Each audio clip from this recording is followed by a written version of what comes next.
기적의 현장에서라는 제목으로 오늘 말씀을 나누겠습니다. 여러분 앞에서 이제 저도 이제 어쨌든 새벽 예배를 하려면 잠깐 이제 본문도 보고 설교 준비를 해야겠지요. 어쨌든 그러면 이제 짧은 10분이어도 꽤 많은 이제 여러 가지 준비들을 합니다. 책도 참고하기도 하고 성경을 묵상하기도 하면서 설교를 이제 준비를 하지요. 여러분 설교할 때는 항상 뭐가 들어가느냐? 신학이라는 어떠한 그 노력이 들어갑니다. 그러니까 이게 되게 조심스러운 건데 저도 이제 신학을 공부를 했지요. 거의 지금 학교만 한 10몇 년 다니고 있는 것 같아요. 근데 신학을 공부하면서도 이제 제가 참 감사한 건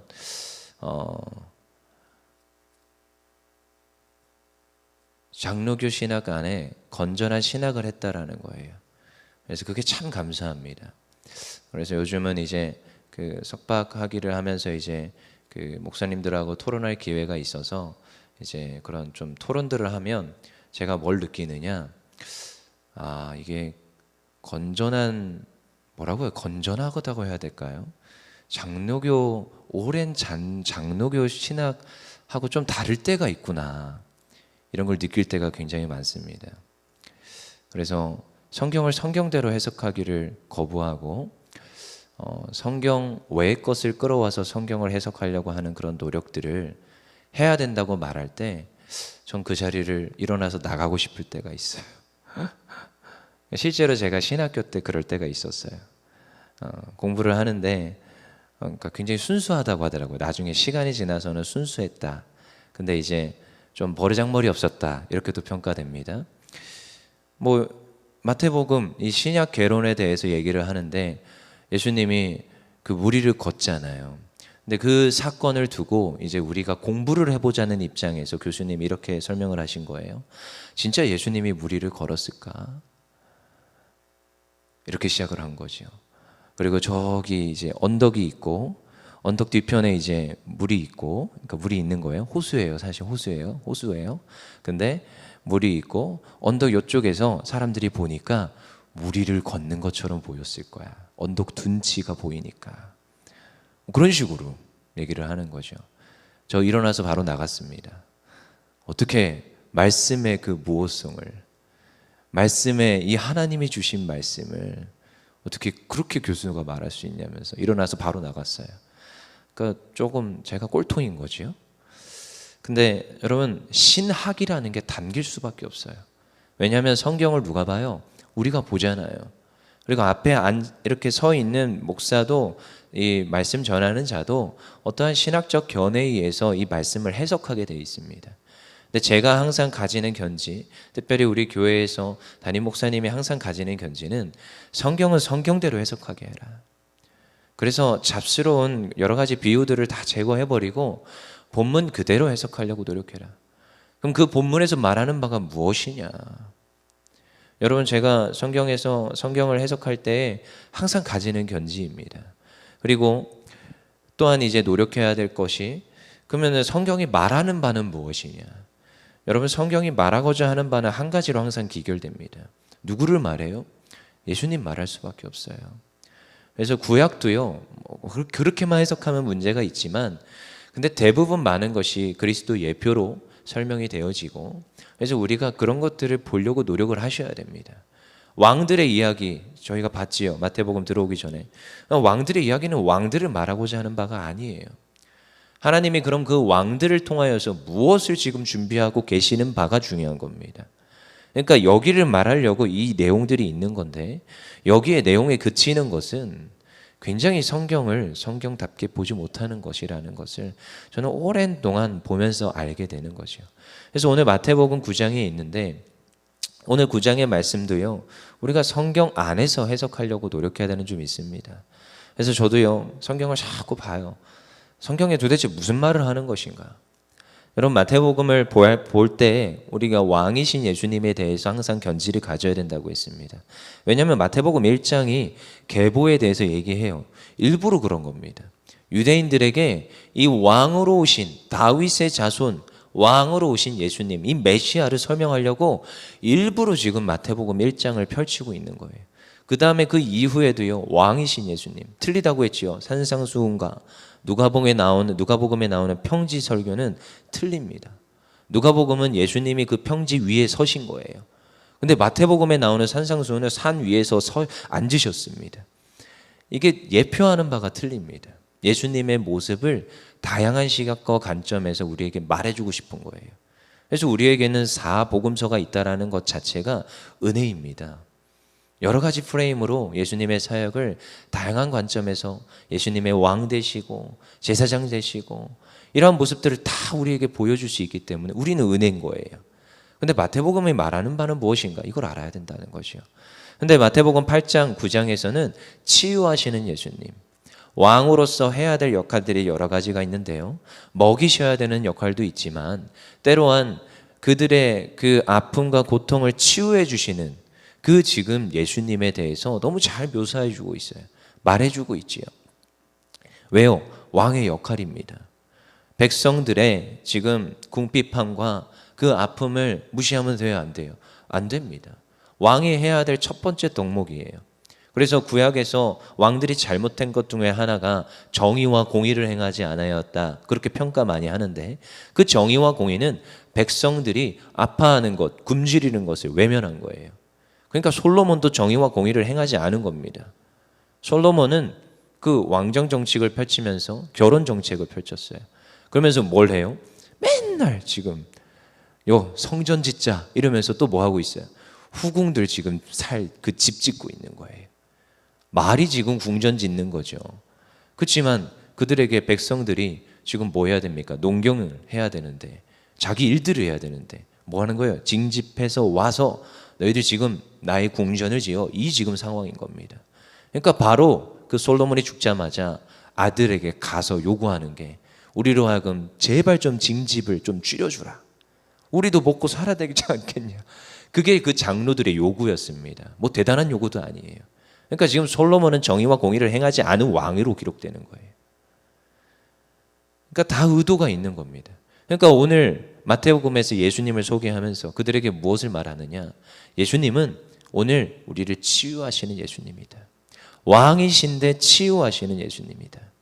근데요, 이상하죠. 8장에서는 그 예수님의 때 좀 쉽게 여러분 설명하기 위해서 태클을 거는 사람이 없습니다. 근데 9장에서는 그렇게 태클을 거는 사람들이 등장을 해요. 참 신기하죠. 9장 잘 보십시오. 치유하십니다. 중풍병자 치유 사건에 태클 거는 사람이 있어요. 3절에 보니까 같이 읽어볼게요. 시작. 어떤 서기관들이 속으로 이르되 이 사람이 신성을 모독하도다. 뭐예요? 지금 속으로 지금 서기관들이 이랬는데 또 지금 뒤에 우리가 읽지는 않았지만 11절에도 바리새인들이 보고 그의 제자들에게 이르되 어찌하여 너의 선생은 세리와 죄인들과 함께 잡수시느냐. 저 뒤에 34절에도 바리새인들은 이르되 그가 귀신의 왕을 의지하여 귀신을 쫓아낸다 하더라.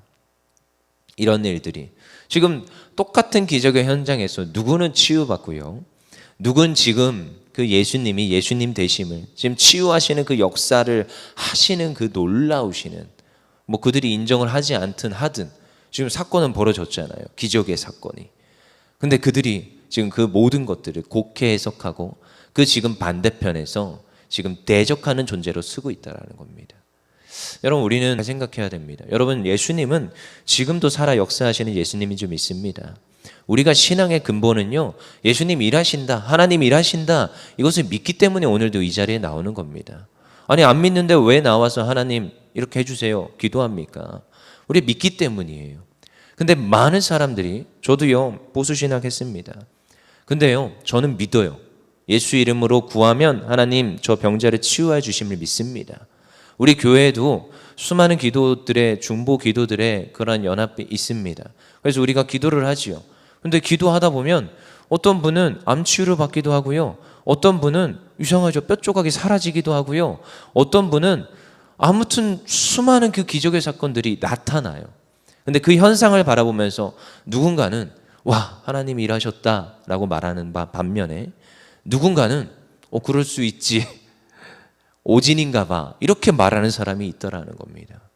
여러분, 똑같은 현장에 있는데 다른 말을 해요. 근데 그게 성경에 나오는 일들이에요. 저 보수신학했어요. 하나님 치유하십니다. 전 믿습니다. 그리고 그 역사를 전 수없이 봤습니다. 그냥 찬양하는데 그냥 찬양 끝나고 나와서 와서 말해요. 치유받았어요. 하나님이 고쳐주셨습니다. 그리고 믿음으로 선포합니다. 신기하지요? 근데 그게 하나님의 일하심이에요. 근데 이 하나님의 일하심은 오늘도 여전히 일어납니다. 누가 그럽니까? 치유는 끝났다. 누가 그럽니까? 예수 이름으로 구할 때에 하나님 고쳐주시고 우리 삶에 우리가 기도할 때에 모든 질고와 문제들을 해결하시는 그 예수님, 오늘도 그 하나님의 역사가 우리 삶 속에 있기를 원합니다. 우리 9장 1절 다시 읽어보겠습니다. 시작. 예수께서 배에 오르사 건너가 본 동네에 이르시니 가버나움에 이르렀습니다. 2절 읽어볼게요. 시작. 침상에 누운 중풍병자를 사람들이 데리고 오거늘 예수께서 그들의 믿음을 보시고 중풍병자에 이르시되 작은 자야 안심하라 내 죄 사함을 받았느니라. 여기서 무슨 죄를 사하였다고 하는 것일까? 여러분, 이미 예수님은 여러분 이 모든 상황을 아십니다. 그러니까 고치는 사역을 할 때 그 지금 고쳐줘야 될 대상도 알지만요, 지금 그 가운데 마음으로 지금 예수님을 인정하지 아니하는 자들도 아십니다. 여러분, 여기에서 중풍병자가 죄를 지은 것을 사하여 줬다 해석하는 것보다 그 뒤에 서기관들이 그 짓는 예수님을 부인하게 하는 그 죄를 사하여 주는 그 은혜, 그러니까 동일한 예수님을 치유자로 생각하지 아니하는 그 사람들의 죄를 사하여 주시는 게 지금 예수님의 죄 사하였다 말하는 것이 바른 해석입니다. 그러니까 지금 왜 갑자기 뜬금없이 죄 사하냐고요. 그러니까 뒤에 있는 문장과 연결을 하셔야 됩니다. 그러니까요, 지금 중풍병자에게 말을 하지만 그 병을 고쳐주면서 지금 그 주변에 있는 모든 이들에게 말하는 거예요. 너희가 나를 인정하지 않느냐? 너희가 내가 예수라는 것을, 내가 왕이라는 것을 인정하지 않느냐? 그것을 지금 말하고 있습니다. 그리고 그 뒤에도 계속 나오는 그 지금 기적의 역사 가운데 예수님을 인정하지 않고 예수님의 사역을, 예수님의 이 기적의 사건을 곡해 해석하는 그 이들에게 말하고 있는 거예요. 어찌하여? 그래서 우리 읽진 않았지만 9장 12절 읽어보겠습니다. 시작. 예수께서 들으시고 이르시되 건강한 자에게는 의사가 쓸데없고 병든 자에게라 쓸데있느니라. 아멘. 오늘 어떻다고요? 예수님이 뭐 때문에 오셨어요? 병든 자 때문에 오신 거예요. 우리가 죄 가운데 무너져서 죽어가는 그들을 위하여서 오신 거예요. 근데 그들이 인정해야 될 것은 누구냐? 예수님입니다. 그들이 믿어야 될 분은 누구냐? 예수님입니다. 궁극적인 그 믿음에 대해서 또다시 이야기를 우리에게 해주고 있어요. 너희들의 죄, 저는 죄 없는데요? 아니요, 죄 있습니다. 오늘도 내 마음에 예수님을 인정하지 않는 모습이 있습니까? 그건 죄입니다. 나를 오늘 천국 가게 하시는 그 예수님만 알고 있다면 그건 예수님에 대해서 너무 잘 모르고 계신 겁니다. 여러분, 우리 안에 있는 그 지금 막혀있는 담들을 허물어야 돼요. 그래서 저는요, 훈련 받을 때 저 장로교입니다. 계속 누차 얘기하는 거예요. 저 뼛속 깊이 장로교입니다. 근데 훈련 받을 때 그분도 뼛속 깊이 장로교예요. 근데 저한테 이런 말을 하셨어요. 목회자 자녀로 자란 이들이 예수님이 치유자라는 것을 믿지 않는다. 왜? 머리로만 알아서. 너가 정말로 예수님이 치유자라는 걸 경험하고 싶다면 기도해라. 그 한 주 동안은 하나님 고쳐주세요라는 기도만 했습니다. 무슨 고쳐달라고 기도하는 거냐면 예수님 믿지 않는 마음을 고쳐주세요. 제가요, 그 한 주 동안 깨달았어요. 아, 예수님 제가 믿는다고 하면서 치유자라는 건 안 믿었군요. 이걸 깨달았어요. 여러분, 오늘 예수님이 치유자 되심을 믿기를 원합니다. 혹시라도 마음에 하나님 전 구원하시는 분이에요. 내 삶의 문제는 해결하시는 분인데 하나님 그냥 이 질병은 하나님 그냥 가져가라고 하나 봐요. 예수님 안 고쳐주시는 분이에요. 이렇게 생각하는 것이 있다면 오늘 기도하심으로 치유되기를 원합니다. 그 예수님이 오늘 우리의 삶에 역사하셔서 우리 혹시 주변에 아픈 그 지체들 가운데 역사하셔서 예수님 고쳐주시는 그 예수님, 그 예수님은 능력이 여전히 있으시나 우리의 믿음이 연약하다. 우리가 죄 가운데 사로잡혀 예수님 믿지 않는다 말하시는 그 예수님의 그 음성에 귀 기울여 오늘도 고침받는 역사가 있기를 원합니다. 그리하여서 우리 6절 같이 읽어볼게요. 읽고 마치겠습니다. 시작. 그러나 인자가 세상에서 죄를 사하는 권능이 있는 줄을 너희에게 알게 하려 하노라 하시고 중풍병자에게 말씀하시되 일어나 내 침상을 가지고 집으로 가라 하시니 그가 일어나 집으로 돌아가거늘. 아멘. 이러한 역사가, 말씀의 역사가 우리에게 살아 넘치기를 간절히 소망합니다. 기도하겠습니다.